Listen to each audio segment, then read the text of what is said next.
Bonjour à tous. Alors, je rappelle pour ceux qui n'étaient pas qui sont pas habitués à venir aux sessions, que notamment les intervenants, que le séminaire est un partenariat de l'Université de Strasbourg, de la Faculté des sciences sociales et spécialement de l'Institut d'ethnologie, en partenariat donc avec l'Institut de recherche pour le développement, le GRED, l'UMR GRED de gouvernance, développement, je ne sais plus quoi, je ne me rappelle jamais, GRED, donc de Montpellier, qui eux-mêmes sont en partenariat avec l'Université Paul Valéry, et avec le laboratoire CR2P, c'était les paléoanthropologues de Paris et du CNRS, Paris, Sorbonne et Muséum. Donc, M. Valéry Zetoun pour les paléoanthropologues, M. Moiseau pour le GRED et l'IRD, et mon collègue, monsieur le professeur Roger Sommet, qui est retenu, qui ne pourra pas être là aujourd'hui, qui s'en excuse, mais qui est très présent, sinon, et qui s'occupe, lui, plutôt des questions africaines, et moi-même. Donc, le séminaire est dédié à, cette année au poète congolais Tchikaya Utamsi. Et comme d'habitude, j'inaugure le séminaire par une lecture de poésie, puisque comme me le rappelle à juste titre ma collègue Dostena Angelova, qui est chargée de cours à l'Institut d'ethnologie, il n'y a pas d'ethnologie sans poésie. Vous êtes d'accord? Donc ce poème est du recueil Le mauvais sang, paru en 1955 chez Oswald, et s'appelle La danse aux amulettes. Venez par ici, notre herbe est grasse, venez les fans, gestes et lames des mains malsaines, cambrures puis défaites des germinations. Qui vous me faites un destin, venez les fans, par ici la souplesse des matins et le sang larvé par ici. Le rêve s'irise la corde au cou, venez par ici, notre herbe est grasse par ici. Ma première naissance fut le brusque éclat du silex. Solitude. Ma mère m'avait promis au jour. Tchikaya Utamsi est un poète du Congo, Brazzaville, qui est mort en 1988 et considéré comme le Rimbaud africain. Enfin, voilà, je l'aime assez. Alors, en premier intervenant, nous avons l'honneur d'accueillir mademoiselle Morgane Leclerc, qui est une ancienne étudiante de l'Institut d'ethnologie de Strasbourg de l'année 2012-2013, si je ne me trompe, en enseignement à distance, sous ma direction, il me semble. Plus ou moins, hein, et ça remonte à quelques années. Et donc, mais elle avait sa formation principale en droit, en Sorbonne, et elle est partie faire un master de droit de l'environnement, notamment du droit d'environnement pour les sociétés autochtones au Québec, à l'Université Laval, à Québec même. Et aujourd'hui, elle est doctorante en droit on peut dire de l'environnement, puis je suis plus spécialisée sur la sécurité alimentaire. Voilà, et votre directrice de thèse tient la chaire de droit de la sécurité et de la diversité alimentaire, c'est ça, à l'Université Laval du Québec. Exactement. C'est Madame Geneviève Farran. Très bien. Et vous êtes actuellement chargée de mission de recherche dans le cadre du doctorat auprès du CIRAD, le Centre international de recherche agronomique pour le développement de Montpellier, où elle est en ce moment au travail, qui s'occupe de sécurité alimentaire, de semences, de génétique, etc. Et pour les questions juridiques pour votre part, au Burkina, c'est bien ça? Pays dans lequel vous allez... Sénégal. Et Sénégal. Et vous allez sur le terrain très prochainement. En février.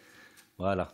Donc c'est pour vous dire que l'ethnologie et le droit mènent, non seulement peuvent mener au CNRS, peuvent mener à l'IRD, à l'université, mais également, il ne faut pas oublier les institutions comme le CIRAD qui peut aider, financer, même employer des ethnologues. J'en suis le témoin aussi, puisque j'ai travaillé pour eux il y a quelques années de ça. Elle nous parle aujourd'hui de l'adaptation du droit canadien aux spécificités des sociétés amérindiennes du Canada, du Québec, non, plus largement du Canada. Du Québec, non, ça va être... Mais essentiellement. J'ai mis Canada parce qu'il y a une protection fédérale en fait. D'accord. Et je vous laisse la parole. Merci. Merci. Vous avez un micro, il faut appuyer sur. Ouais, ça marche. Bonjour.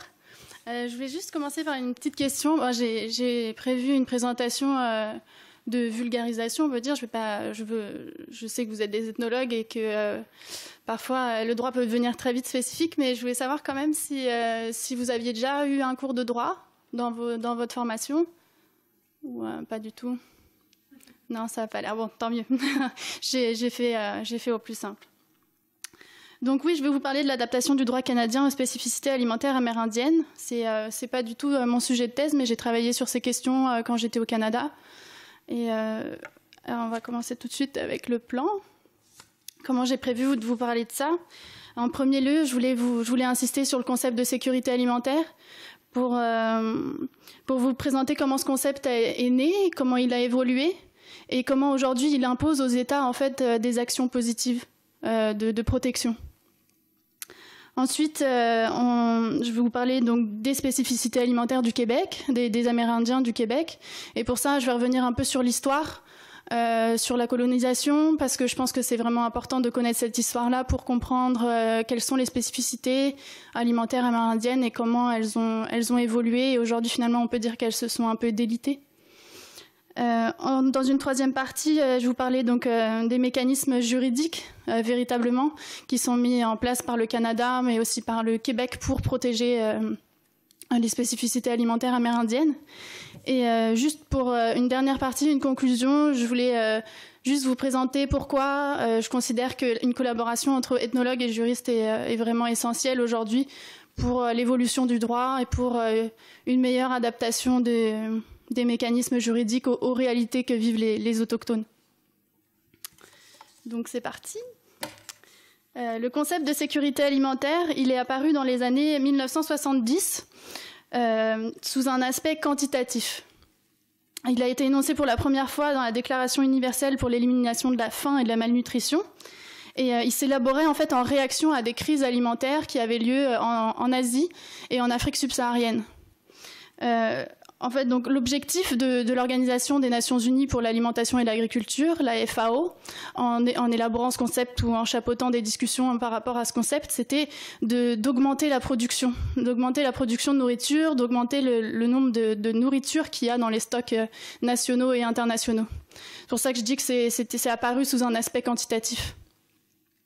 Mais très vite, dans les années 80, un prix Nobel d'économie, Amartya Sen, a publié un ouvrage pour dénoncer en fait cette approche et plutôt pour dire que la famine n'est pas liée seulement à la disponibilité de nourriture.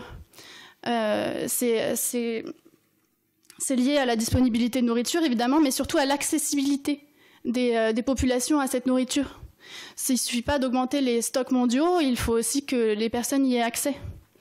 De plus, au même moment, donc dans les années 80-90, on commence vraiment à entendre la voix des autochtones au niveau international. Et les communautés autochtones ont un rapport singulier à la nourriture. La nourriture est centrale pour leur histoire, leur tradition, mais aussi l'organisation sociale, l'économie. Et en plus de ça, la nourriture autochtone permet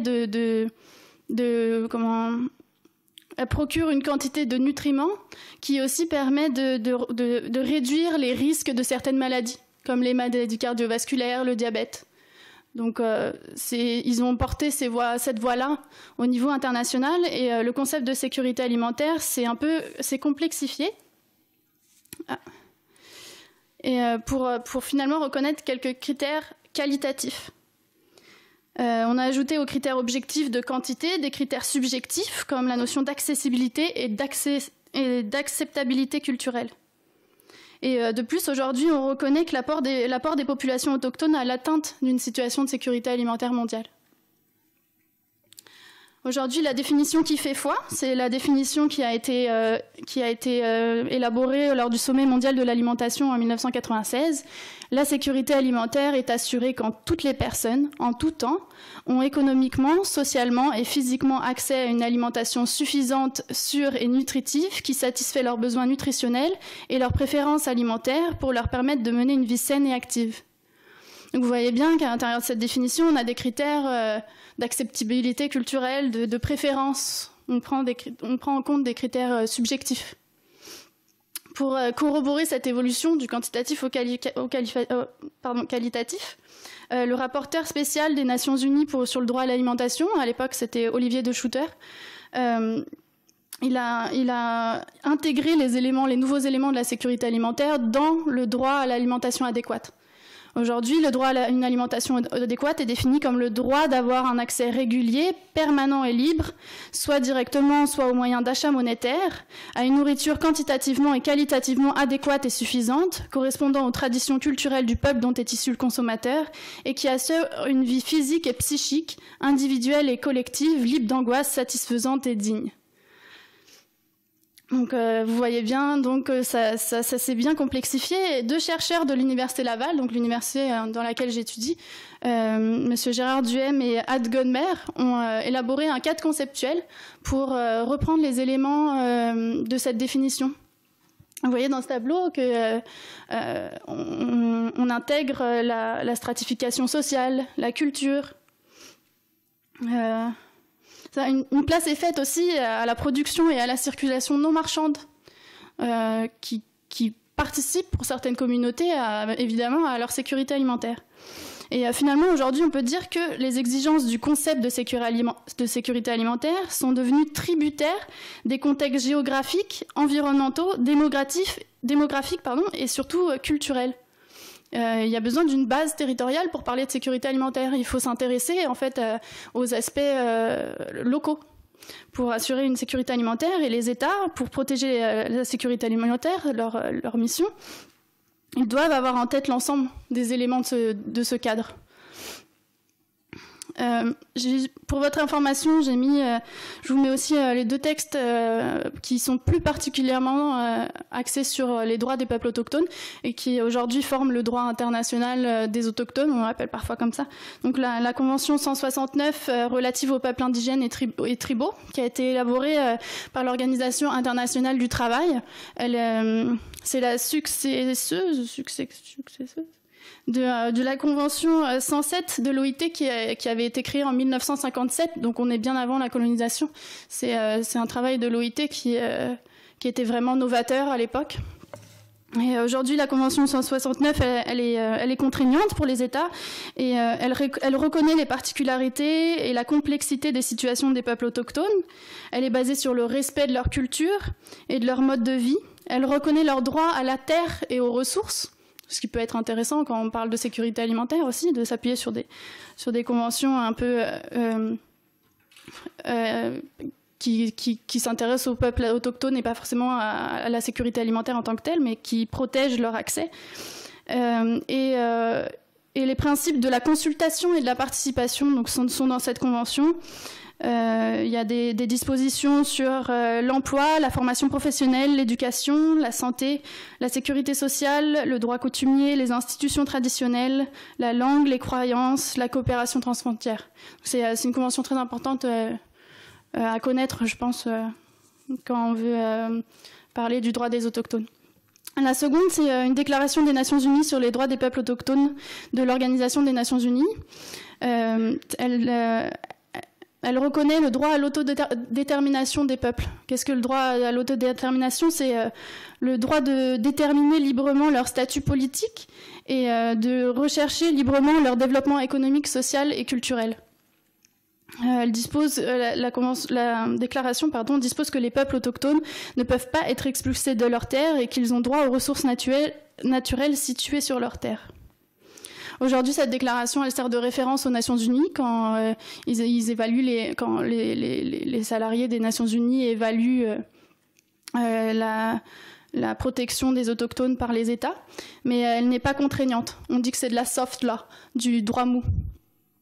c'est quand même une déclaration qui est importante. C'est-à-dire que les autochtones ne peuvent pas s'en prévaloir devant une cour de justice, parce que c'est une déclaration et que ça a juste valeur déclarative, mais c'est quand même une convention importante, qui d'ailleurs n'a pas été ratifiée par le Canada. Donc voilà, maintenant je pense que vous avez compris que le concept de sécurité alimentaire s'est développé et qu'il s'est complexifié pour assurer, pour prendre en compte en fait les spécificités alimentaires autochtones.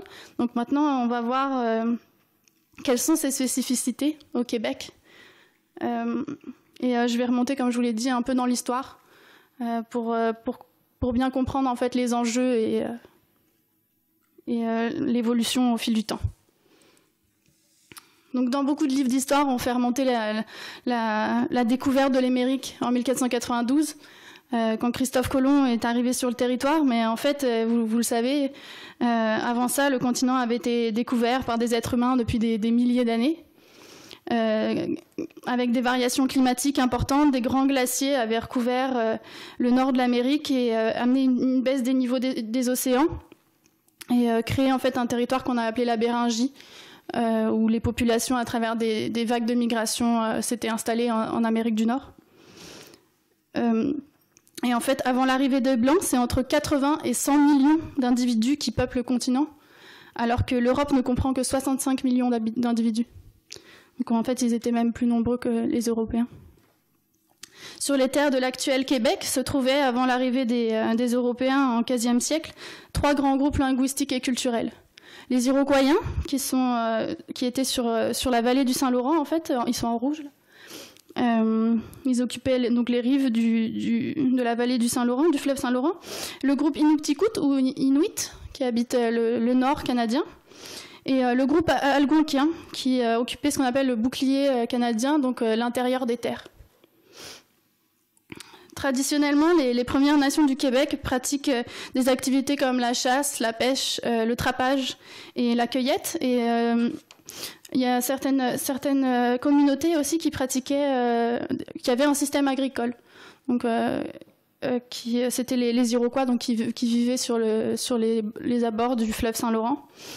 Les Algonquins, eux, donc ceux qui étaient plus dans le bouclier canadien, à l'intérieur des terres, ils étaient un peu semi-nomades.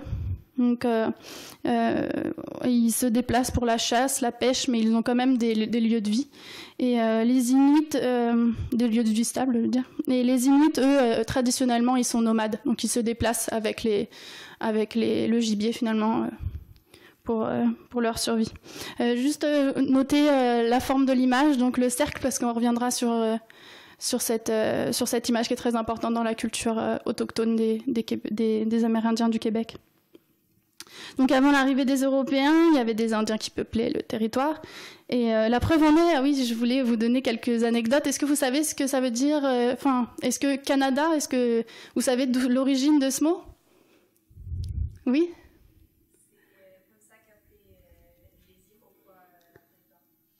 Oui, en fait, en langue iroquoise, c'est bien ça, et ça veut dire groupe de cabanes. Donc c'est ça. C'est leur lieu de vie. Et le Nunavik, qui est la partie de la région nord du Québec, ça veut dire notre terre dans la langue inuit, Nunavik. Donc évidemment, même les noms qui ont été repris des communautés indigènes.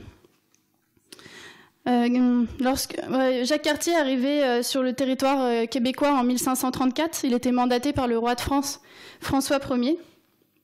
Quand il arrive avec 2 navires et une 60aine d'hommes, il découvre des nouveaux animaux, par exemple les ours polaires, les orignaux. Dans son livre, il écrit tout ça. Mais il rencontre aussi des Amérindiens. Donc il sait très bien que la terre est occupée, mais il va quand même aller à Gaspé et planter un drapeau pour prendre possession du territoire au nom du roi de France. Et quand il va repartir en France, il va décider de partir avec 2 Amérindiens. Donc il retourne en France, il rencontre le roi avec les Amérindiens, puis il va organiser un 2e voyage. Le 2e voyage, il explore le fleuve Saint-Laurent, il explore un peu plus que la première fois, il ne s'arrête pas seulement à Gaspé, il va aller à Québec, à Montréal, il va aller sur l'île Saint-Louis. Montréal s'appelle à l'époque Hochelaga. Les Français vont construire une forteresse à Québec. Donc là, les relations avec les Amérindiens vont devenir un peu méfiantes. Construire une forteresse. Et l'hiver arrive et c'est la première fois qu'ils découvrent l'hiver canadien et qu'ils vivent le froid. Ils tombent tous malades. Ils sont touchés par le scorbut, qui est une maladie vraiment mortelle à l'époque. Et donc Cartier va aller demander de l'aide aux Amérindiens qui vont lui apporter une tisane qu'on appelle l'aneda, qui est une tisane faite à partir de cèdre. Donc on a des relations amicales encore avec les Amérindiens, même s'il y a de la méfiance de leur part. Ils nous aident quand même, ils aident les Européens à s'installer quelque part. Encore une fois, Jacques Cartier retourne en France avec un chef amérindien. Et il va retourner le 17 octobre 1540, parce que le roi François Ier va confier une troisième mission à Jacques Cartier, le troisième voyage. Et cette fois, ça sera d'organiser la colonisation. Ça sera plus simplement de prendre possession du territoire ou de faire la découverte, ça va être vraiment une mission de colonisation. Jacques Cartier va annoncer la mort d'un chef, d'un Amérindien qui était venu en France, mais en fait, c'est tous les Amérindiens qui étaient venus en France qui sont morts, donc il a menti. Et il va construire, en fait, va installer une colonie sur les terres, mais ça va très mal se passer. Et lui, Jacques Cartier va décider de rentrer, d'abandonner cette mission. C'est Robert Val qui prendra le relais.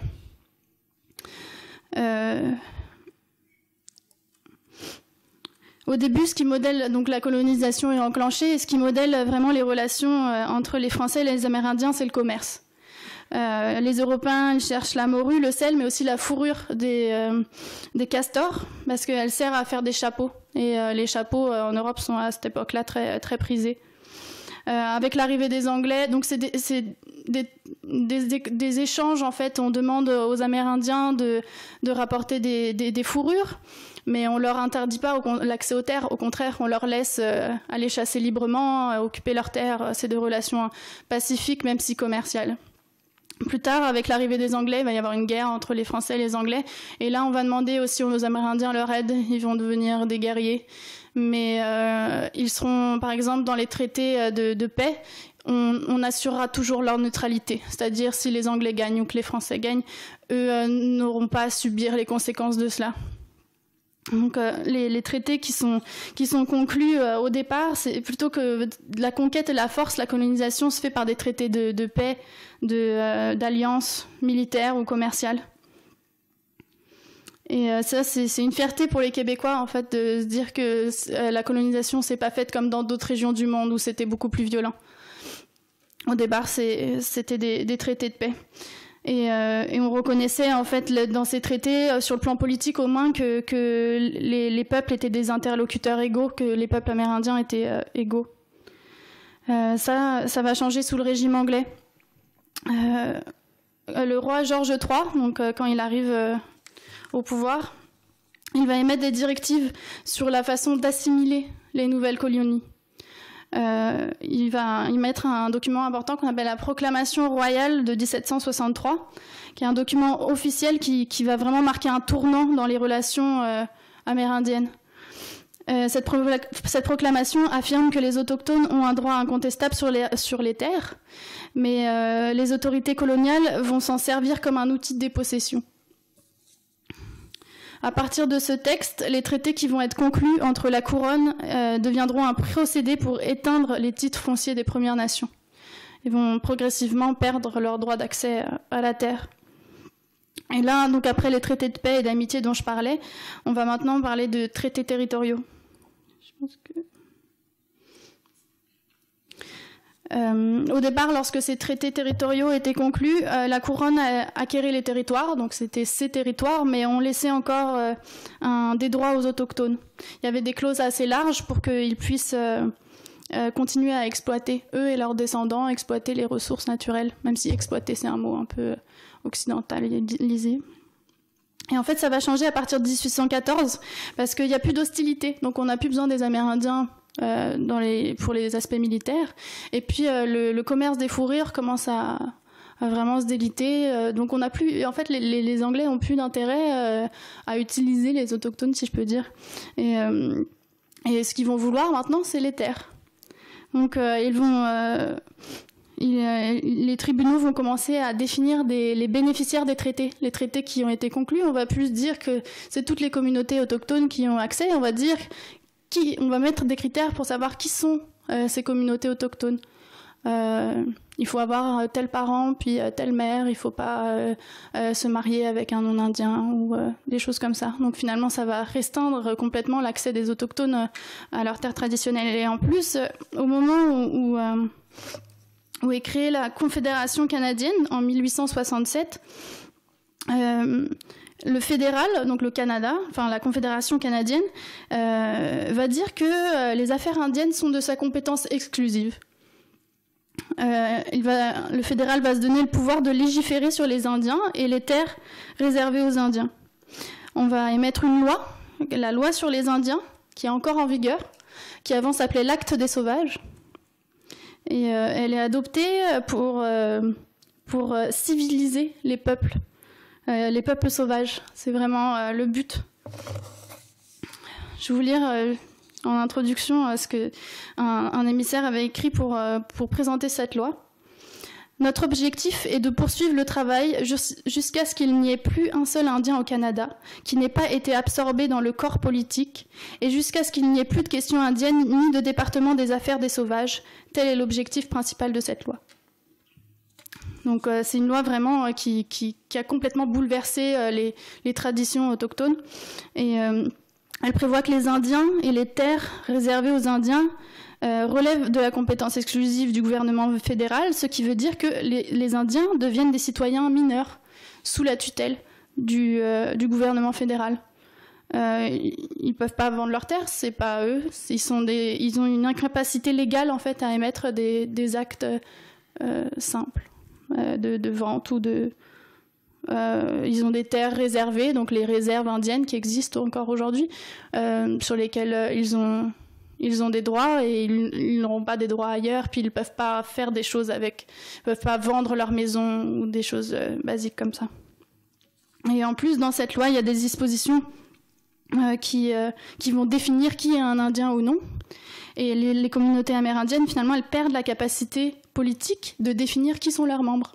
C'est le gouvernement fédéral qui va dire qui sont leurs membres. Et il y a des dispositions un peu choquantes. Par exemple, toute femme qui se marie avec un non-indien ne sera plus indienne, elle n'aura plus le statut d'indien. Tout indien qui a un diplôme deviendra non-indien. Donc en fait, il y a un vaste projet d'assimilation, vous l'avez compris, qui est élaboré par les Anglais et qui prennent le contrôle des ressources naturelles et qui, simplement pour favoriser l'essor économique de l'Europe au départ, puis après leur essor économique au Canada. Les autorités gouvernementales vont chercher à se doter des pouvoirs nécessaires à l'accélération de la dépossession territoriale des Indiens et à la diminution du nombre de ceux-ci par assimilation au mode de vie des Blancs. On essaye qu'il n'y ait plus d'Indiens. De tels objectifs exigeaient que le gouvernement s'arroge le droit de décider qui est indien et à quel moment ce statut devient caduc. Aujourd'hui, ces textes législatifs existent toujours, la loi sur les Indiens existe toujours. Bien sûr, ça a évolué. Et il y a un peu plus de flexibilité, d'autonomie qui sont données aux autochtones, mais cette longue histoire, elle a eu des impacts considérables sur leur vie et leurs moyens de subsistance. Aujourd'hui, donc, quelques statistiques. L'espérance de vie des membres des Premières Nations est inférieure de 6 ans à la moyenne canadienne. Le taux de suicide chez les jeunes autochtones est l'un des plus élevés au monde. Les autochtones ont 5 fois plus de chances de vivre de l'aide sociale que les autres Canadiens. Le taux de chômage chez les autochtones est 2,5 fois plus élevé que celui qui prévaut dans la population en général et seulement un Indien sur 5 a un emploi à temps plein. La probabilité qu'un autochtone aille à l'université est près de 5 fois moindre que celle de l'ensemble des Canadiens. Un autochtone a 3 fois moins de chances de posséder une entreprise qu'un autre Canadien. Donc voilà, cette histoire a vraiment eu un impact sur la vie sociale et aujourd'hui il y a encore des grosses difficultés. Au Québec, j'ai beaucoup entendu en fait que les autochtones sont des privilégiés. Il y a vraiment comme un espèce de préjugé envers les Amérindiens, comme quoi ils ne paieraient pas d'impôts ou qu'ils sont privilégiés par les lois. Mais finalement, c'est plus un manque de connaissances parce qu'ils ont des conditions de vie généralement, à part certaines communautés qui vivent par exemple près des grandes villes et qui vivent du tourisme ou qui arrivent vraiment à avoir des entreprises, c'est des communautés qui sont très pauvres, qui ont peu accès à l'éducation et qui vivent de commerce un peu comme par exemple le commerce du tabac ou ils sont plongés dans l'alcoolisme, certaines communautés. C'est pas une réalité toute rose et je pense pas que ça soit des privilégiés. Il y a encore beaucoup de défis juridiques à relever pour qu'ils puissent avoir des conditions de vie qui les mènent, qu'ils puissent se sentir assurer leur culture. Donc maintenant, je voulais vous présenter, j'espère que la vidéo sera de bonne qualité. C'est une caméra, enfin elle n'est pas de très bonne qualité, mais j'espère que ça sera audible. C'est un ami, Maxime, qui est Micmac. Donc c'est Micmac, une communauté de pêcheurs qui habitait sur la côte est du Québec, mais aujourd'hui il vit avec sa femme sur les terres ancestrales de sa femme, donc qui est algonquienne. Il vit à l'intérieur des terres et ils sont tous les deux mushers. Mushers, c'est les personnes qui ont des chiens de traîneau. Donc ils ont 28 chiens qu'ils élèvent vraiment d'une façon très éthique sur les principes ancestraux de leur communauté. Et juste comme ça, je peux me permettre de dire que voilà, il y a beaucoup d'exploitation de mushers au Canada et où les chiens sont vraiment très maltraités. Donc parfois, ça vaut le coup de faire un peu plus de distance pour aller, si vous voulez faire du chien de traîneau que vous vous retrouvez au Canada, de faire un peu plus de distance pour ne pas aller dans des boîtes touristiques où les chiens sont enfermés toute la journée. Eux, ils s'appellent Manitou Musher, puis vraiment, c'est des expériences aussi en tant que... Ils connaissent très bien les traditions autochtones, ils partagent vraiment beaucoup de leur culture. Donc voilà, dans la vidéo, Maxime, il va nous parler un peu du rapport qu'avaient les alimentations, les autochtones avec l'alimentation, et à la fin, il va évoquer le délitement de ces traditions. C'est une vidéo de 5 minutes et si vous voulez me faire quelques retours après la vidéo sur, je sais pas, quelque chose que vous avez entendu, qui vous interpelle, moi j'aimerais beaucoup avoir vos retours. Voilà. Étienne Claus, étudiant en licence 3 ethnologie. Voilà, c'est intéressant ce que vous nous avez amené sur le chômage, parce que l'année dernière, on a eu une conférence sur alors c'était le mouvement Soleil Rouge sur la réserve de Kanawaki, donc au Canada, et notamment lié aux jeux d'argent. Est-ce que vous avez pu aller constater, voir des choses autour de cette thématique ? Pardon, je connaissais pas le Soleil Rouge, mais j'ai été à Oka, moi, c'est un autre village de la même communauté, où aussi beaucoup de pauvreté, ce que j'ai constaté en visitant. En fait, il y a eu une grande crise entre les militaires et les Indiens de cette réserve, la réserve d'Oka. Et aujourd'hui, j'ai juste pu voir que les seuls travaux que font ces Amérindiens-là, c'est du commerce de tabac.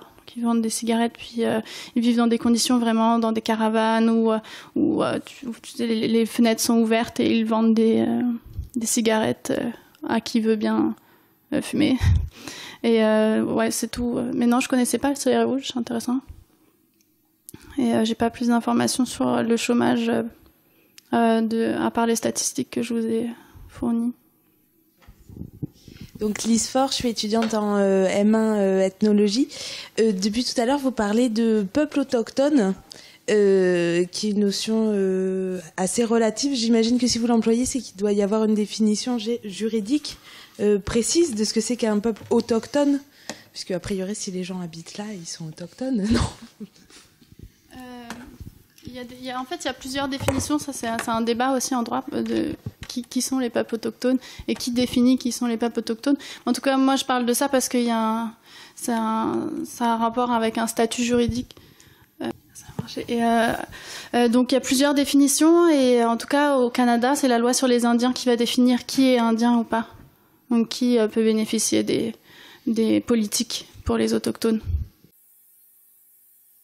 La culture autochtone ou la façon d'envisager la vie de façon générale est basée sur la roue de médecine. La roue de médecine, c'est pour la médecine au sens de la maladie, nécessairement, mais plutôt au sens du bien-être. Je pense qu'on peut dire ça comme ça. C'est le cercle, la roue de médecine représente le cercle. C'est une allégorie, l'allégorie du cercle, je devrais dire, qui représente la terre, la lune, le soleil, les astres qui sont ronds, le ventre de la mer, puis souvent le lien entre ce qu'on appelle terre-maman, il est là. Et puis, de ce fait, un cercle, on peut pas sortir du cercle, on est tous un peu ensemble, c'est une énergie qui circule, on pourrait dire aussi, mais il y a cette idée-là qu'on est tous en relation. Les uns avec les autres, alors on est d'une certaine façon tous frères et sœurs, les animaux sont nos frères, les plantes sont nos sœurs, nous respirons tous le même air, nous buvons la même eau, donc on est tous liés, nécessairement, puis d'une certaine façon, les Autochtones ont un rapport à la nature qui est un rapport à eux-mêmes. On va pas se considérer, on va pas dire qu'on fait partie de la nature comme si on était l'élément à l'extérieur à ça. Nous sommes nature. Donc, le rapport à la nature, c'est un rapport à soi-même, je viens de le dire. Mais en fait, le mal ou le bien que je fais à la nature, je me le fais un petit peu à moi-même, nécessairement. On a besoin de notre environnement. Donc, on est nature soi-même. Dans la nature, on voit bien qu'il y a des prédateurs, il y a des proies, il y a des plantes qui naissent, qui meurent, il y a des compétitions interespèces même chez les plantes. C'est la nature, ça fonctionne, l'équilibre est là, puis on peut avoir l'impression qu'on est extrêmement extrinsèque par rapport à ça, alors que c'est pas le cas. On est lié à ça, donc on utilise la nature pour notre survie comme d'autres espèces carnivores utilisent la nature à leur propre survie. Par contre, évidemment, on a un impact incroyable, on peut avoir un impact incroyable, puis dans la culture autochtone, il y a de cette idée-là qu'on est le cercle, qu'on est tous liés, je respecte ce que j'utilise. Et il y a une espèce de compréhension que ce que j'abîme, si je prends pas soin de l'air, si je prends pas soin de l'eau, je prends pas soin de la nature, si je prends pas soin de moi et je m'empoisonne, je veux m'empoisonner éventuellement moi-même. Fait que il y a cet équilibre-là, d'une certaine façon, qui fait en sorte qu'on suit ce que la nature elle est. Donc, quand je vais récolter quelque chose, que ce soit une plante ou un animal, j'aime pas récolter un animal, mais bon, quand j'ai besoin d'un animal, j'ai besoin d'une plante ou d'utiliser quelque chose, on est toujours on va déposer du tabac, par exemple, sur le sol. Le tabac qui est une herbe sacrée, non pas le tabac pour fumer. C'est une herbe sacrée, puis qui va servir à poser ce geste de données-là. C'est un peu comme si j'allais te demander un service, mais au lieu de te dire peut-être merci éventuellement après, mais je vais déjà te remercier d'abord de juste m'écouter, te demander quelque chose. C'est ce geste-là qu'avant de prendre une plante, avant d'aller attraper un lièvre pour mon repas, je dépose pour donner, pour être dans le geste, que je ne fais pas juste prendre. Là, on prend, on donne, et ultimement, on peut réaliser que c'est pas si simple que ça de donner, et c'est pas non plus si simple que ça de recevoir, mais c'est un équilibre qui est là, qu'il faut arriver je pense, à créer. Je pense que cette culture-là a envie de suggérer. Et puis, après ça, dans l'esprit d'honorer ce qu'on a pris, c'est déjà installé, cette idée-là qu'on veut rien gaspiller. Fait qu'il y a une forme d'écologie, une forme de recyclage et de compostage naturel qui est déjà installé. Alors, l'exemple est encore plus flagrant quand j'ai besoin d'un animal pour faire me survivre, et faire survivre ma famille. Si je vais à la chasse à l'orignal, on va déposer du tabac, on va placer nos prières, on va demander on va envoyer cette idée-là qu'on souhaite qu'un animal se présente à nous, qui veut bien se sacrifier pour nous, pour sa famille. Et puis pour l'honorer de tout ça, on va s'assurer qu'on perd rien. Alors très rapidement, on s'est séché, on s'est fumé, on connaît déjà des techniques pour conserver la viande. À une époque, on est très loin d'avoir des réfrigérateurs ou quoi que ce soit pour nous aider en ce sens-là. Mais on est capable de le faire. De nos jours, on semble tout le temps, qu'est-ce qu'on va faire pour gagner notre viande? Mais on savait le faire. Fait qu'on perd pas, en tout cas, on fait notre mieux pour rien perdre. Puis tout ce qui est de l'animal, on a appris à voir qu'est-ce qu'il y aurait eu d'utile à travers tout ça. Fait qu'évidemment, la peau, les peaux vont servir de vêtements, d'abris, d'habitation. une déclinaison assez incroyable de choses qu'on peut faire avec ça. Les os vont devenir des outils, des fois des éléments décoratifs, d'artisanat. Les nerfs vont servir éventuellement de corde à un moment où peut-être la corde n'existe pas. Les sabots ont des fonctions particulières. Je me rappelle pas tout. Je pense même que le liquide du cerveau il va servir à tanner des peaux à un moment donné. Fait qu'on, il y a à peu près rien qui est perdu en tant que tel. Puis ça, ben, c'est un équilibre, c'est un rapport à la nature qui est très spécifique, qui a été longtemps entretenu, qui a été longtemps véhiculé, puis malheureusement, avec l'arrivée des Européens, il y a un équilibre qui s'est défait, puis aujourd'hui, on peut penser que je suis pas certain que c'est vu comme ça de nos jours dans la communauté nécessairement tout le temps. Il y a une influence assez importante de une occidentalisation de la façon de voir des choses, de consommer des choses, et pas d'utiliser, on n'a pas cet esprit d'échange. Voilà, désolée pour la petite bande qui gâche un peu la vidéo, mais j'ai utilisé un logiciel gratuit qui m'a mis ça. Donc est-ce que vous souhaitez peut-être réagir, revenir sur certains points, ou est-ce que je continue Vous continuez ? Ok. Donc pour vous donner un exemple concret en fait de ce délitement dont il parle, et puis des traditions, je voulais revenir sur en fait l'exemple emblématique des Inuits. Les Inuits ont été touchés lors de la colonisation dans leur tradition parce que les officiers qui sont venus coloniser le territoire ont tué leurs chiens. Donc aujourd'hui, les Inuits, quand ils vont chasser, ils utilisent des skidoo. La plupart des communautés utilisent des skidoo, et donc ils sont dépendants du sud pour obtenir le matériel pour aller chasser. Aussi, des motoneiges, Et aussi, plus tard, donc, il y a eu l'ouverture du Nord québécois à l'exploration et à l'exploitation des ressources. Donc, ils ont été concurrencés, en fait, dans leur utilisation du territoire. Et aujourd'hui, c'est les changements climatiques et la pollution qui les impactent fortement. En fait, certaines communautés inuites ne peuvent plus partir à la chasse pendant plusieurs jours parce que dans certaines régions de Nunavik, la neige n'est plus assez dense pour former des igloos.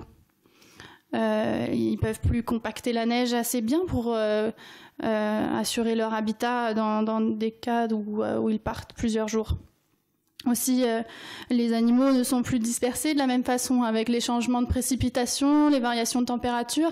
Leur connaissance des habitudes des espèces animales se délite complètement. C'est toute la végétation et les espèces animales qui modifient leur comportement. Donc en fait, les connaissances qu'ils avaient de l'hiver et de la neige, qui était une part très très importante de la culture inuite, est en train de se déliter. De plus, maintenant, avec la pollution, il y a un risque qui est associé à la consommation de nourriture du pays. Je sais pas, j'ai traduit ça par nourriture du pays parce que c'est country food, mais bon, c'est en gros ce que je vais appeler nourriture du pays, c'est la nourriture qu'ils ont sur place en fait. Et les Inuits consomment traditionnellement le caribou, que vous voyez, le phoque, les poissons, les espèces d'oiseaux comme les oies, les fruits de mer et les baies. Et aujourd'hui, dans cette nourriture, on voit des contaminants comme les métaux lourds, les organochlorines. Donc, bien sûr, les Inuits ont accès aujourd'hui à des marchés qui leur proposent des produits frais, des céréales et des produits laitiers. L'État a mis en place des marchés pour eux, mais les produits sont souvent riches en gras, en sucre. En tout cas, les produits qui sont les plus achetés par les Inuits, c'est le sucre, les bonbons, les pâtes, le riz, le thé, le café, les boissons sucrées, le beurre et le pain. Donc au final, dans ces communautés-là, maintenant, on voit l'apparition de maladies cardiovasculaires, de diabète, de l'obésité et du cancer, comme nous finalement. Et de plus, la nourriture de ces marchés est très chère car importée. Et elle ne correspond pas, en tout cas, il faudrait pas qu'elle remplace complètement la nourriture traditionnelle qui a un moment important dans les relations sociales où les Inuits partagent beaucoup la nourriture de pays. La protection des pratiques de subsistance fondées sur des ressources naturelles renouvelables est une exigence fondamentale pour la sécurité alimentaire inuite. Les activités de subsistance inuites ne sont pas seulement importantes d'un point de vue nutritionnel et de santé. La nourriture de leur pays correspond à leurs préférences alimentaires et promeut la vitalité de leur culture et de leur économie. Voilà pour un exemple d'élitement. Maintenant, donc, les mécanismes juridiques. On va entrer un peu plus dans la technique pour comprendre les mécanismes juridiques qui permettent d'assurer la protection des spécificités alimentaires autochtones. Je vais vous présenter un peu le droit des autochtones canadiens, puis les défis à ce droit et quelques recommandations que moi je formule humblement sur la base de mes lectures. Donc voilà. Donc en premier lieu, je souligne le plan d'action du Canada pour la sécurité alimentaire qui prévoit une priorité spécifique pour les méthodes traditionnelles d'obtention de la nourriture des autochtones. Donc la priorité reconnaît l'importance de la chasse, de la pêche, de la cueillette, du troc et des échanges pour la sécurité alimentaire de nombreuses communautés. Elle reconnaît en fait les savoirs et les pratiques durables d'utilisation des ressources naturelles et la contribution de ces savoirs pour l'atteinte des objectifs du sommet mondial de l'alimentation. Et les mesures visant la réduction des contaminants de l'environnement, l'aménagement durable des ressources, y compris halieutiques, et la supplémentation convenable aux moyens d'aliments commerciaux de qualité renforcent l'accès de ces communautés aux aliments. Donc ça, c'est la politique de sécurité alimentaire du Canada. Et maintenant, voyons comment c'est mis en œuvre par le droit. Ça s'est fait à travers le pouvoir du juge. C'est vraiment le juge canadien qui a créé le droit des autochtones au Canada. Et c'est plus particulièrement la Cour suprême du Canada. La Cour suprême du Canada, donc au cours d'instances en justice, de cas concrets, elle a repris les différents traités et ententes qui existaient encore sur le territoire canadien, et elle a essayé de comprendre en fait qu'est-ce que recouvrait le terme droits ancestraux.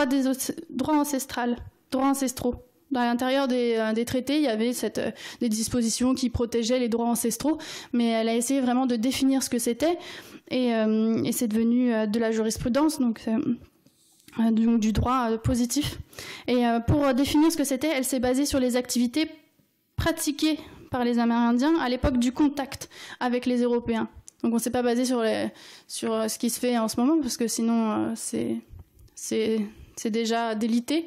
Donc elle s'est vraiment basée sur comment les communautés vivaient au moment du contact. En 1990, donc avec le jugement Sparrow, elle a reconnu le droit ancestral de pratiquer la pêche des communautés. Et plus tard, avec le jugement Marshall en 1999, la Cour a estimé que les communautés avaient un droit pour la pratique de la pêche, mais aussi de la chasse et de la cueillette. C'est vraiment ces deux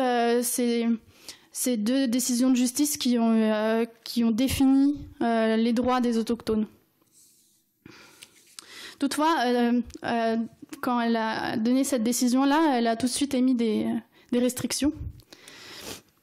Et elle a notamment affirmé que peuvent exister des règles qui limitent le droit des autochtones parce qu'elles réglementent les espèces animales et végétales pouvant être prélevées, les quotas qui sont applicables, les lieux de prélèvement, les destinataires des produits récoltés et les contraintes administratives ou financières auxquelles il faut se soumettre.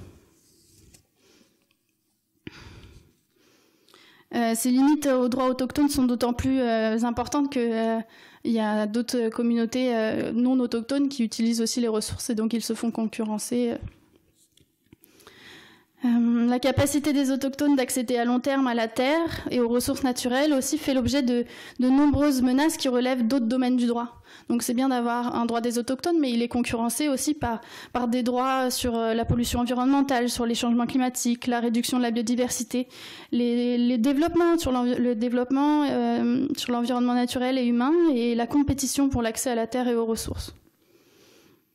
Donc finalement, la première recommandation qu'on peut faire, c'est qu'il faut une approche holistique du droit, pas comprendre seulement le droit des autochtones comme si c'était une fin en soi, mais aussi avoir une vision du droit des autochtones qui met en perspective les autres droits avec lui, comme le droit de l'environnement. La protection juridique de la sécurité alimentaire autochtone doit être comprise de manière pluridisciplinaire.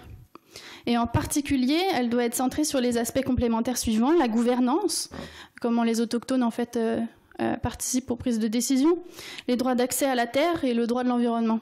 C'est ces droits-là qui sont importants. Deuxième recommandation que je fais, la protection de la sécurité alimentaire autochtone par le droit doit être comprise par l'intermédiaire d'une approche multi-échelle.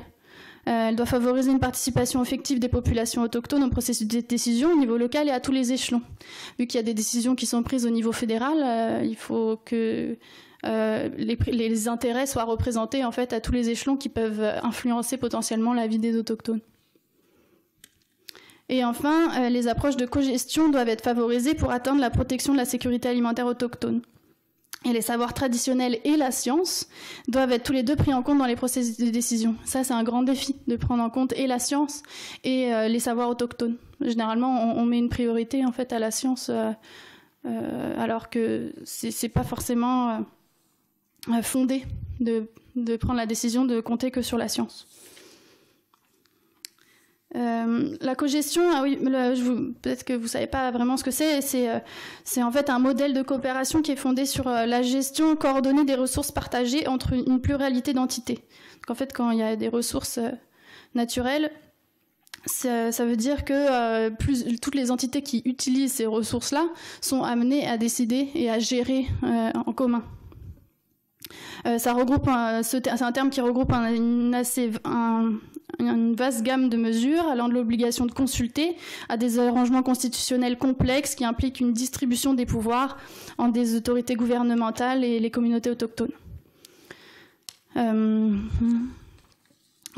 un exemple de cogestion qui fonctionne bien, disons, on dit souvent que c'est la région où la cogestion, où en fait les droits des autochtones sont les mieux pris en compte, c'est la région inuit, parce qu'il y a un modèle de cogestion qui a été créé par la Convention de la baie James et du Nord québécois.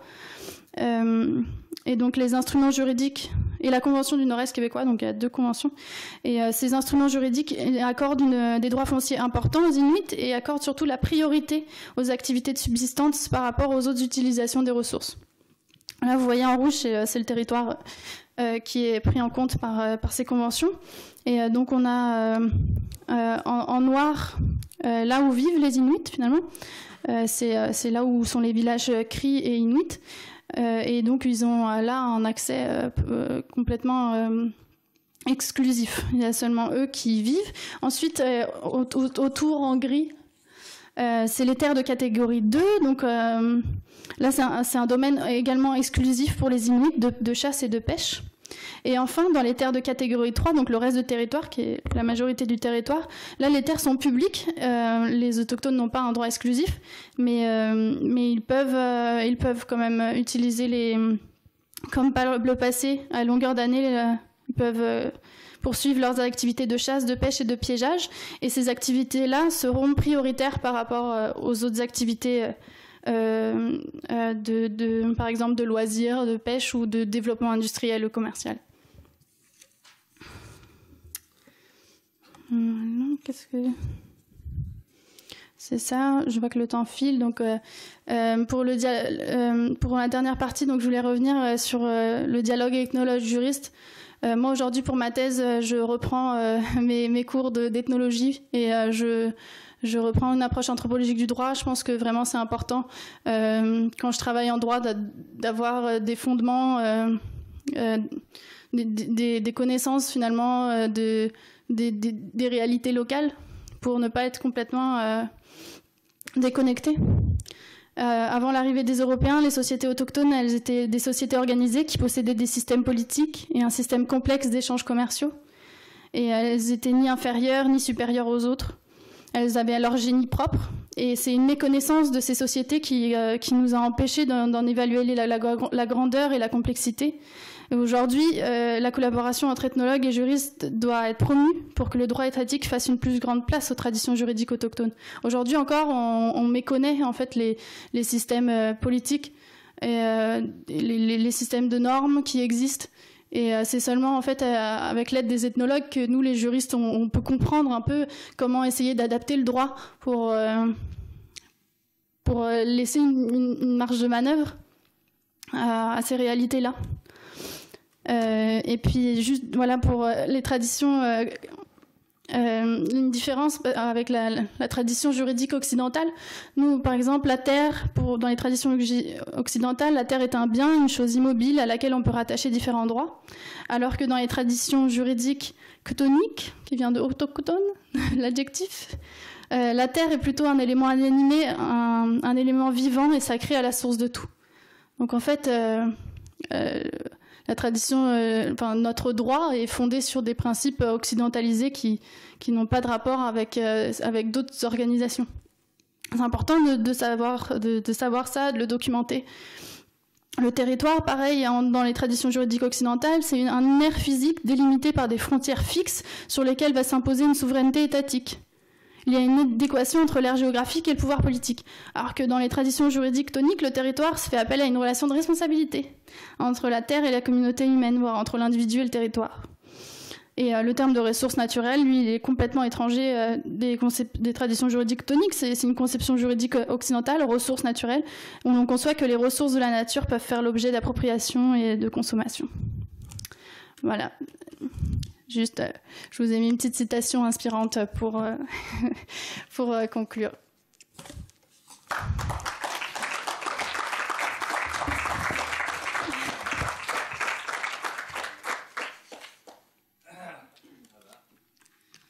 Ah, c'est pas ma bouteille, ça.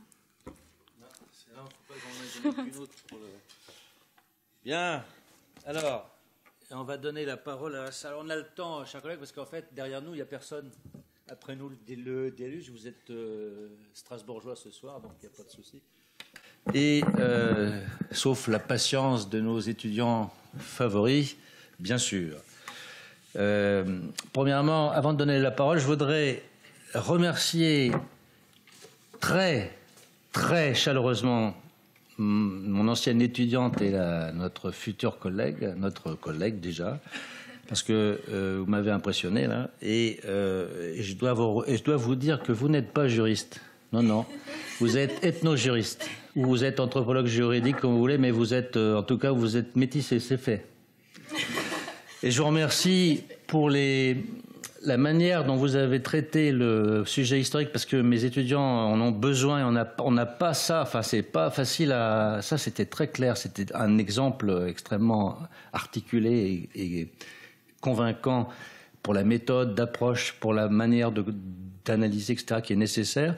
Et puis, vous avez fait autre chose, vous avez proposé, c'est la première fois que je vois ça, je trouve ça formidable, la comparaison, justement, des concepts qui est très intéressante. Alors, je regrette que M. Éric Navet soit pas là aujourd'hui, il aurait été heureux de vous connaître, de vous entendre, et il aurait applaudi encore plus fort. Et il vient le 15 décembre, c'est un expert, j'en reparlerai après.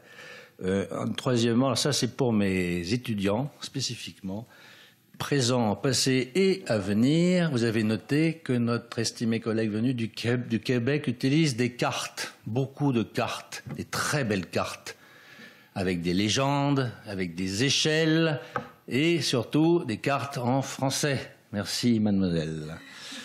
Les savoirs traditionnels qui s'opposent, qui sont complémentaires, qui ne s'opposent pas mais qui sont complémentaires et réciproques, un CK diadique avec la science, c'est ce que Audricourt appelle l'ethnoscience au singulier, puisque les ethnosciences au pluriel n'existent pas. Hein, c'est des gens qui n'ont pas compris le film. L'ethnoscience, c'est ce que vous appelez le native knowledge, c'est-à-dire les savoirs traditionnels.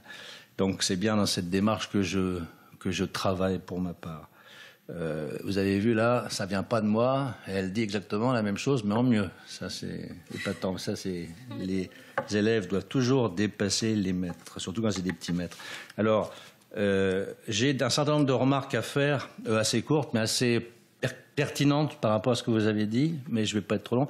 Mais je les ferai après, qu'il y ait éventuellement des questions et des réponses pour pas monopoliser. J'ouvre le débat, messieurs, mesdemoiselles, allez-y. Il n'y a peut-être pas de questions.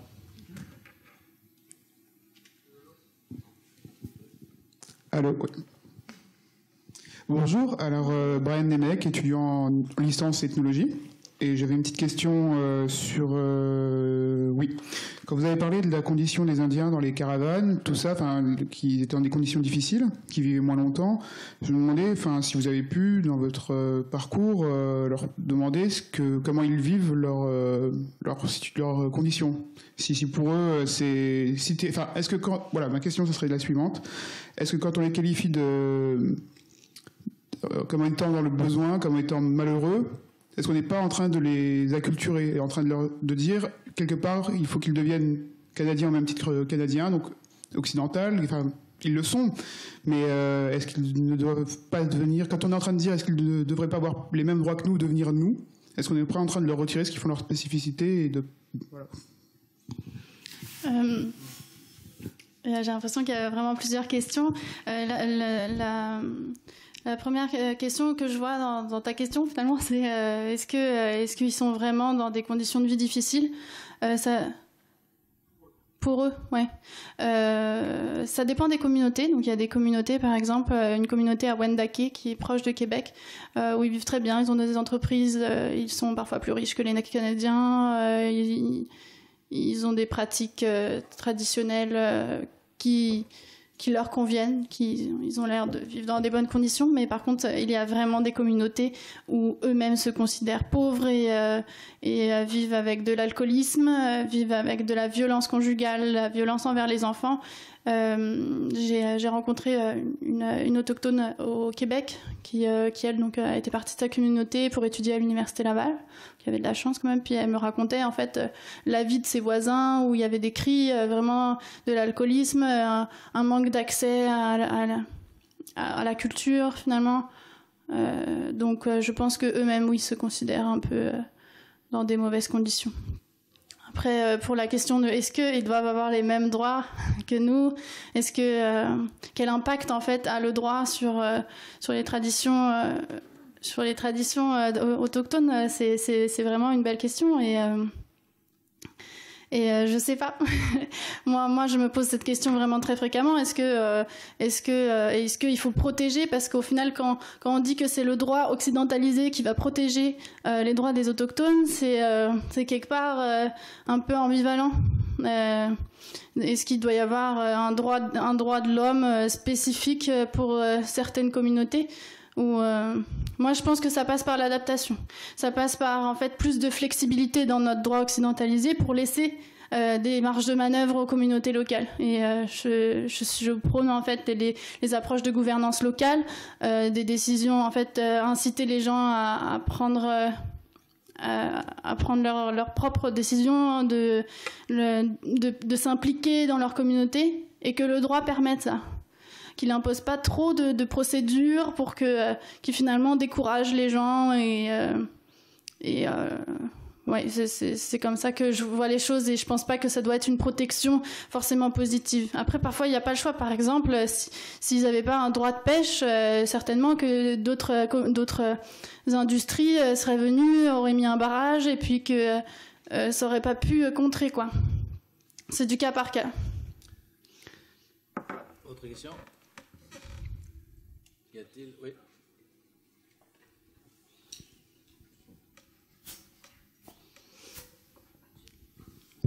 Jérémy Acometti, maître de conférence ici à Strasbourg. Je ne parle jamais, donc M. Leroux me fait le reproche tous les fois qu'on va boire quelque chose, donc aujourd'hui je prends la parole pour éviter. Non, je rigole. Merci d'abord pour votre présentation, et j'avais juste deux questions. Voilà, je prends la place, là, j'ai le droit, merci.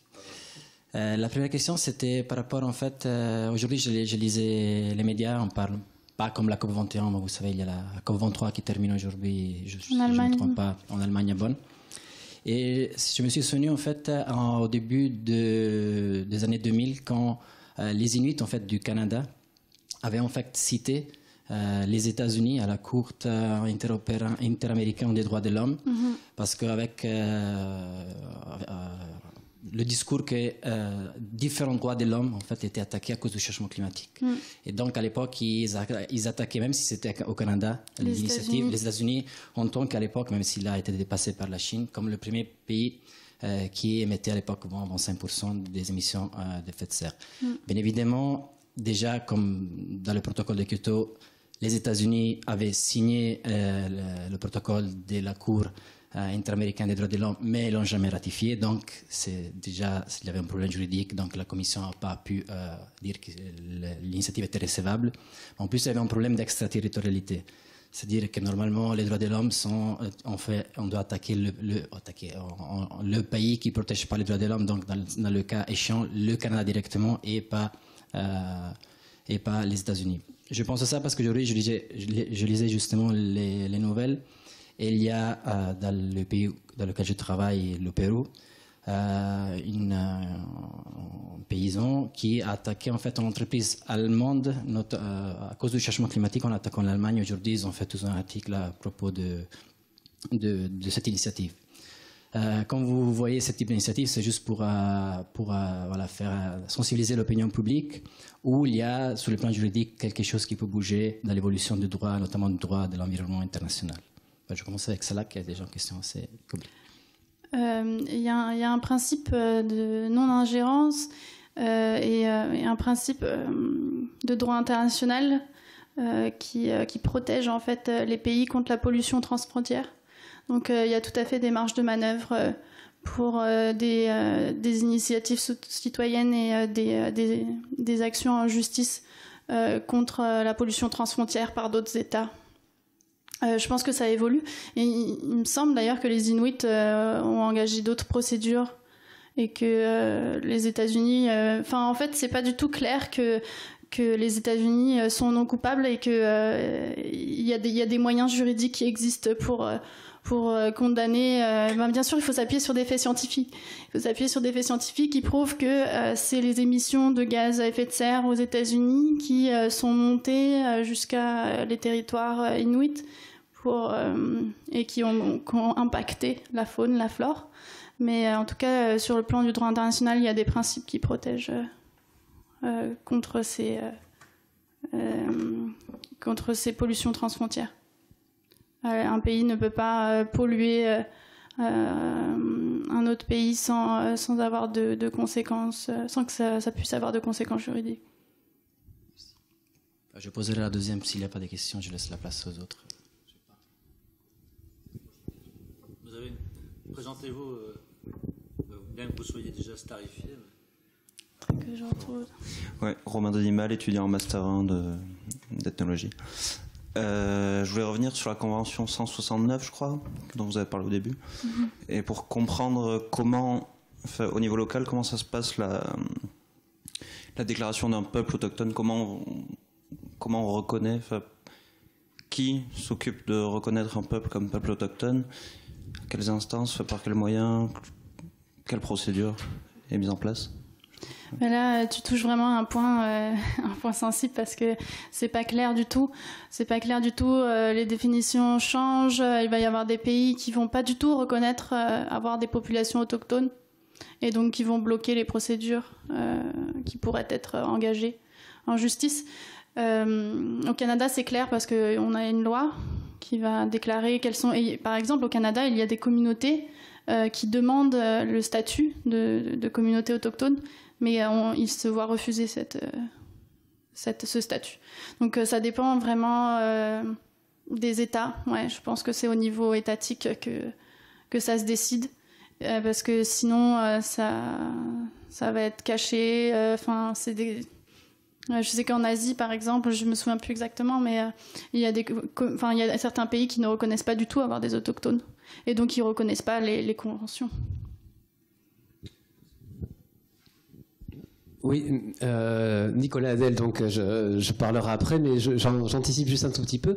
Merci pour la présentation. Il y aurait beaucoup de remarques à faire, mais j'en ai une qui prolonge la première question qui a été posée sur le droit, où vous avez une réponse pour le coup de juriste. Alors de juriste ethnologisé, c'est vrai, mais quand même de juriste. Parce que s'il y a vraiment quelque chose à quoi, me semble-t-il, les juristes ne veulent surtout pas qu'on touche, je crois que c'est quasiment une réaction épidermique, c'est l'unicité du droit. C'est-à-dire, il y a le droit. Et la réponse que vous faites qui est très sensible, c'est-à-dire oui, le droit il faut l'adapter, etc. C'est quand même qu'il y a une frontière ou une limite à pas franchir, qui est la question du pluralisme, et qui pose la question que je voulais vous poser justement. Le droit des autochtones, finalement, c'est quoi? Est-ce que c'est le droit adapté avec toutes les variations possibles aux autochtones, encore faut-il les identifier et leur reconnaître cette identification, ou est-ce que c'est la reconnaissance de traditions juridiques, on va dire locales, identifiées d'abord comme juridiques, et puis ensuite élevées à un niveau équivalent à celui du droit, ici en l'occurrence canadien. En gros, est-ce qu'au Canada, je crois que je connais la réponse, mais est-ce qu'il y a une réflexion sur la possibilité même d'imaginer du pluralisme juridique au Canada, ou pas ? C'est une excellente question, et moi c'est une question qui m'interpelle tous les jours, parce que dans ma thèse j'ai pris le parti d'avoir un cadre conceptuel basé sur le pluralisme juridique.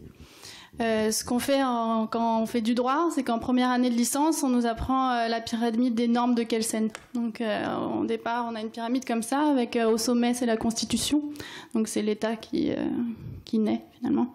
Ensuite, on a les lois, les règlements, les décisions de justice.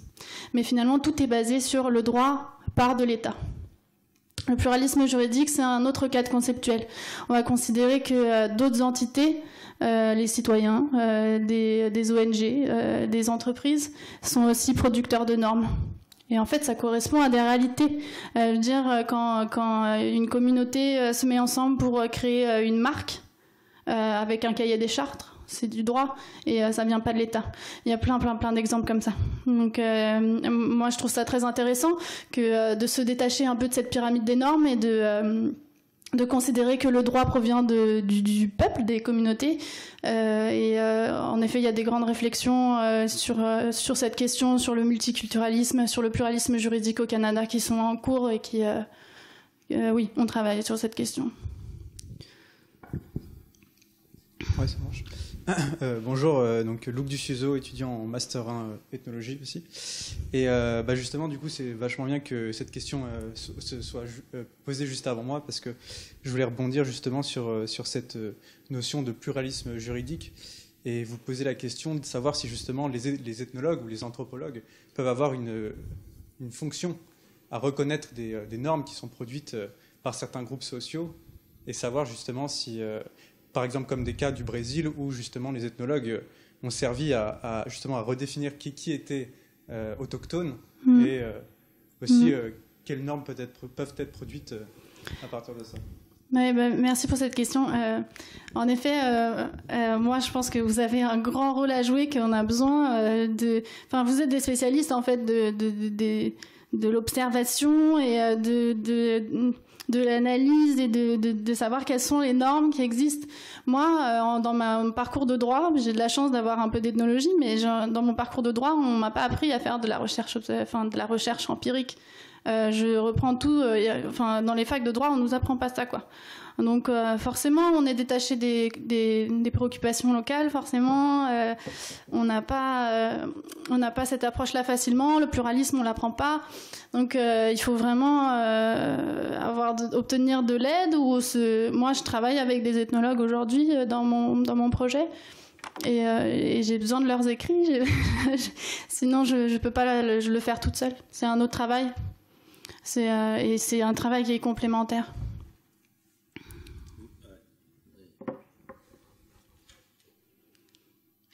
Mais juste pour prolonger avant de poser la question, et nous avons besoin dans l'avenir de vous suivre et de suivre vos publications, les travaux non seulement de vous, mais de vos équipiers, vos coéquipiers, vos partenaires qui intéressent ces questions, puisqu'on a difficilement accès aussi à des réflexions ou des recherches de terrain qui dépassent la complexe déjà, mais anthropologie, ethnologie, ethnographie. Donc avoir des travaux issus de gens qui ont travaillé, qui ont réfléchi sur ces questions avec du droit nous intéresse au premier chef. Je pense que ça vous servira à tous d'avoir des retours qui sont assez rares sur ces questions. Allez-y. Avec plaisir. Bonjour. Bonjour. Étienne Cuine, je suis étudiant en N1 en ethnologie. En fait, moi j'ai une question par rapport à la citation qui est sur le tableau. En fait, je suis pas sûr de la comprendre. Est-ce que pour les Amérindiens, les aliments, enfin la qualité des aliments qui du coup nourrissent le corps et l'esprit, c'est une qualité qui est intrinsèque à l'aliment, ou est-ce qu'elle est liée aux actions qui sont mises en œuvre pour s'accaparer les aliments? dans le sens où, est-ce que... Oui, je comprends. Ok.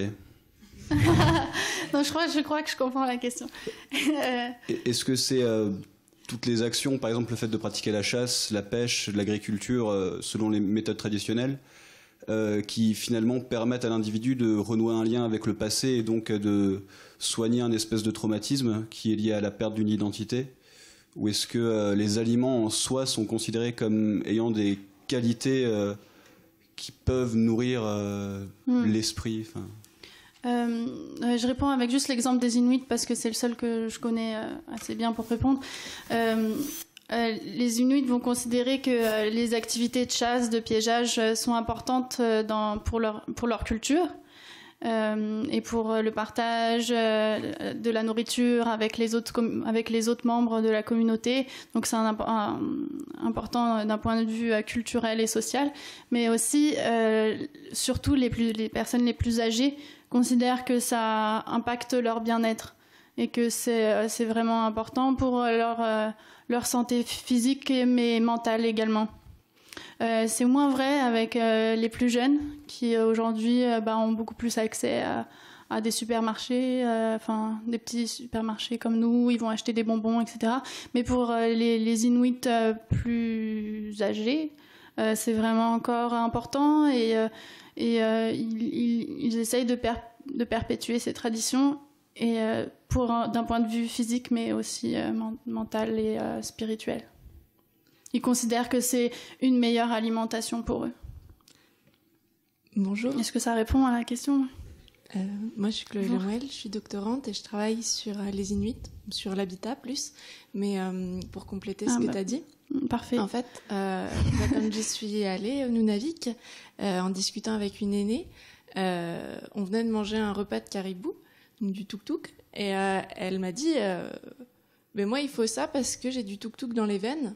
Et donc, c'est la nourriture qui qui rend la santé. Toi, t'es française, faut que tu manges du poulet, parce que c'est du poulet que t'as dans les veines. Voilà. Ah ouais. Et sinon, pour compléter aussi ce que t'as dit tout à l'heure, ils utilisent le terme de nourriture traditionnelle. Ouais. Comme tu disais, nourriture indolente. Du pays. Ouais. Et sinon, en Inuktitut, c'est un terme qui veut dire, si on traduit littéralement, c'est la seule nourriture qui soit vraiment de la nourriture. Voilà. Wow, merci beaucoup. Merci. Alors, je vais me permettre de poser quelques remarques qui complètent plutôt ce que vous avez dit, ou précisent certains points. Alors, je ne sais pas si tous les étudiants, peut-être c'est une remarque naïve, mais je préfère être passé pour un idiot que de laisser passer un terme qui vous reste un peu mystérieux parce qu'il n'est pas très utilisé aujourd'hui. Halieutique, donc ce sont les ressources halieutiques, c'est les ressources maritimes issues de la pêche principalement, pêche à pied, pêche industrielle, pêche artisanale. Ça peut être aussi avec le harpon, les nasses, c'est pas seulement avec des chaluts ou des filets, mais c'est aussi la pêche à pied sur estran ou dans les fonds. C'est la pêche à la plongée pour par exemple les perles, etc. Donc halieutique, c'est un terme qu'on peut laisser aux océans, mais qui peut être élargi aussi à tout ce qui est aquatique en fait aussi, puisque je ne sais pas s'il y a un terme d'ailleurs pour les eaux douces. Je n'ai pas connaissance d'un terme spécifique pour l'eau douce, mais bon. Mais surtout, répondre à la première question posée par notre étudiante de Master 1 maintenant, Mademoiselle Faure, à propos du terme autochtone. Alors, moi, je ne suis pas un expert de ces choses, quoique si, il paraît, c'est un terme que j'aime beaucoup, expert, et donc, il paraît que je suis expert, c'est marqué sur le site du GIPA, vous aussi, chers collègues, le groupement international de travail pour les autochtones. Alors ça, c'est en France, c'est la version française, la section française de l'international au service des peuples autochtones du monde. En anglais, ils utilisent le terme indigenous, enfin mon anglais est très breton. Donc, indigène en français, on ne l'utilise pas parce qu'il n'y a pas que la France dans la francophonie et que spécifiquement quand même la France a eu une histoire spécifique notamment en Algérie avec l'indigénat et qui pourrait fausser les choses et rendrait un aspect un petit peu difficile à entendre pour des francophones issus du Maghreb par exemple. Mais ce n'est pas la seule raison, mais disons que c'est le terme indigène est connoté en français. Et donc, il a été préféré au niveau international de garder, de choisir le terme autochtone. C'est une convention, ça ne veut pas dire que c'est le terme qui, c'est pas très joli, mais c'est une convention. Donc, autochtone signifie les peuples autochtones, c'est les peuples premiers au sens chronologique, c'est-à-dire avant les Européens, quoi. Avant les envahisseurs européens, par exemple. Ça peut être les envahisseurs thaïlandais, siamois, ou javanais ailleurs, mais bon, les premiers peuples. Je pense aux Papous, on a vu récemment, ils ont la partie indonésienne de la Papouasie est colonisée depuis assez longtemps maintenant par les Javanais, les Indonésiens si vous voulez, et ils sont les peuples autochtones, sont les Papous d'Irian Jaya par rapport aux Javanais, aux Sumatranais et autres, qui viennent s'y installer, qui sont des pionniers, des immigrés, des migrants, quoi. Donc l'émergence de concept d'autochtonie, je n'ai pas tout en tête, c'est compliqué, mais en gros, ce serait qu'il y a eu une prise de conscience dans les années 60-70, au départ au Brésil, mais surtout aux USA, je crois, aux États-Unis, et dans les peuples amérindiens, parmi certains groupes amérindiens qui se sont un peu révoltés, parce qu'il y a eu des excès, et combien, et puis il y a ce chef Papou qui a évoqué cet autre chef brésilien qui défend les droits des minorités depuis longtemps maintenant. Donc ça a été rapidement, il y a eu des frictions, il y a eu des morts même, je crois, il y a eu des manifestations de tous ordres, et puis il y a eu des soutiens d'organisations, même de pays, de peuples, de citoyens, de n'importe où d'ailleurs, qui ont encouragé ces mouvements et qui ont laissé parler. Donc l'ONU a fini par reconnaître donc le statut d'autochtonie, mais sans vraiment lui donner. C'est plutôt une déclaration, comme vous avez dit. Donc c'est entre deux eaux. C'est pour ça qu'ils ont besoin de relais. Et le JITPA, pour tous ceux que ça intéresse, et notamment vous, mademoiselle, pour les questions de définition, sur le site, vous trouverez toutes les références historiques, légales, juridiques, en tout cas internationales, et toute l'actualité des peuples autochtones au combat, confrontés à des situations graves. Actuellement, c'est en Amérique du Sud puis en Afrique que ça parle. C'est tous les jours, hein. Les Amérindiens aussi, du Québec ou du Canada ou bien des États-Unis, mais ça peut être dans n'importe quel coin du monde. Après, donc allez sur le site, c'est jitpa.org et ce sera une réponse tout à fait complète, en tout cas plus complète. En ce qui concerne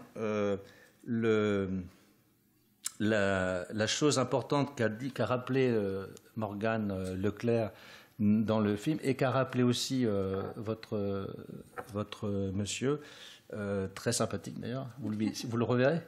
Oui, bien Transmettez-lui nos amitiés de loin. Merci. Et nos encouragements. Et donc, on a bien noté, ne vous inquiétez pas, on va faire le relais. Et parce que nous, on n'est pas à la TF1, donc on s'en fiche de faire de la pub pour les gens bien. Au contraire, ça marche. Donc, on parle du taux de suicide des communautés amérindiennes. Il est très fort. Ça m'a été confirmé par Eric Navet et Karen Hoffman chez Shell. Alors, Eric Navet, ancien professeur émérite ici, spécialiste des Amérindiens au Ojibwe de l'Ontario, Canada, et des Téco de Guyane. Et il a toute sa vie, c'est un érudit, c'est une encyclopédie sur le monde des Amérindiens, quel qu'il soit. Et il connaît bien ces questions-là. Alors le taux de suicide chez les Ojibwe est énorme. C'est une catastrophe. Et ils sont allés récemment, donc c'était en 2011, je crois, faire une mission avec Karen Hoffman, son élève, qui travaille maintenant chez les SAM d'Europe du Nord. Et ils ont constaté, elle aussi a constaté un énorme taux de suicide, c'est effrayant. Et elle a travaillé sur une autre question qu'on n'avait pas soulevée, mais que je voudrais juste citer pour mention, les pensionnats. Hein, vous connaissez bien sûr leur histoire, c'est-à-dire la mise dans les pensionnats, dans les écoles obligatoires des Amérindiens. Ça a été supprimé avant la Seconde Guerre mondiale ou juste après. je crois que c'est avant. Mais c'était une catastrophe, c'était avec de la pédophilie, des viols, des comment dirais-je, de contraintes physiques de tous ordres, une horreur. Donc ça a été un énorme traumatisme aussi de plus qui est dû cette fois à... L'éducation a été confiée à des religieux, à des confréries religieuses. Ça a été quand même un grand traumatisme et qu'on retrouve dans tout le Canada. Et une partie des États-Unis, ça a été supprimé aux USA avant, je crois. Enfin, il me semble, je ne sais plus très bien. Mais ça fait partie du traumatisme. Enfin, juste pour, je ne veux pas m'étendre, parce qu'il y a une question, puis après on va faire une pause. Je renvoie vous avez mentionné non, c'est monsieur, comment il s'appelle Maxime, qui a parlé de quand on fait du mal à la nature, on se fait du mal à soi-même. Ça renvoie, il a parlé plusieurs fois, il a utilisé le terme équilibre. Eh bien, ça renvoie au travail, c'est pas sa thèse, c'est son dernier livre, son grand livre, c'est de Éric Navet, qui est paru à Omnisphère en 2007, et qu'il apporte pour vous, normalement, enfin j'espère, et pour mon collègue Amandement, parce qu'il n'est plus en vente. Ça s'appelle L'Occident barbare et la philosophie sauvage, et il traite justement de l'équilibre des concepts des sociétés amérindiennes par opposition à notre Occident assez barbare finalement dans ses résultats. Et il traite des notions d'écocide, donc ça on le comprend bien, d'égocide, et là c'est cela dont on parle, et d'ethnocide. Donc il refonde l'approche sur les concepts amérindiens, évidemment dans les valeurs, pas toujours dans leur application pratique, mais au moins dans leurs valeurs. Donc je renvoie les auditeurs et séminaires à ce travail qui est qu'un très grand livre, très très grand livre, que j'espère bientôt que tu pourras lire, chers collègues, parce que je pense que ce sera intéressant d'ailleurs d'avoir le retour vers... Et je termine par une anecdote comparative à votre intention, c'est le cadeau. J'ai vécu mon premier terrain de jeunes chercheurs était chez les Moken, nomades marins de Thaïlande et de Birmanie, mais j'étais à la frontière dans les années 80. Enfin, j'accompagnais un collègue, mais c'était mon premier contact en fait, et j'ai vécu des mois avec eux. C'est des nomades marins qui vivent sur des embarcations monoxyles et qui sont des chasseurs-cueilleurs, enfin qui étaient, parce que maintenant... Et alors, ces îles, c'est des milliers d'îles, des centaines d'îles dans l'archipel des Andamans. C'est des îles couvertes de forêts denses impervirentes, la forêt primaire que le chef papou essayait de sauver mercredi. Parce qu'on a eu un papou mercredi, un big man, et très sympathique, et qui défend les forêts. Ça me parle. Et alors, ces grandes forêts, avec des grands arbres, les diptérocarpacées, qui servent à faire des embarcations, c'est des arbres précieux qui mettent 500 à 800 ans à pousser. Alors, il est interdit depuis 1988 en Thaïlande. Le roi l'a interdit. Il y a eu des catastrophes. La déforestation était tellement prégnante qu'ils ont interdit la déforestation, la coupe de bois, sauf dérogation pour les minorités ethniques, les autochtones, dont font partie les Moken, qui sont considérés comme les peuples premiers en Thaïlande. Et ils ont le droit d'une dérogation de droit, donc ça peut vous intéresser, de couper, surtout chez l'État, de couper au moins un arbre par famille et par an pour faire une embarcation pour les nouveaux couples, voilà, pour chaque nouveau couple. Et sachant que l'embarcation monoxyle dure 15 ans maximum, enfin encore plutôt 5 ans que 15 ans, mais donc de refaire une embarcation pour eux, etc. Donc ils ont le droit de couper, mais très peu. Eh bien, ce droit est détourné, ça je l'ai vu de mes yeux. J'étais là pendant des mois, détourné par des officiels corrompus, des gouverneurs de province et autres, par des policiers thaïs évidemment, des autorités, détournés pour couper des grumes par centaines, parce que ces îlots sont couverts de forêts denses intactes, avec des très belles grumes, quoi, des très, très beaux arbres en fait.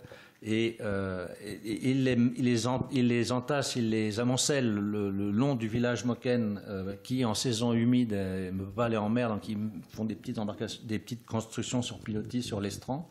Donc ils mettent toutes les grumes là. Et quand il y a parce qu'ils touchent aussi de l'argent, mais s'il y avait un contrôle de les eaux et forêts ou de la police nationale, ils diraient c'est les Moken puisqu'ils ont le droit. Et les Moken sont obligés de le faire, sinon menacés de mort.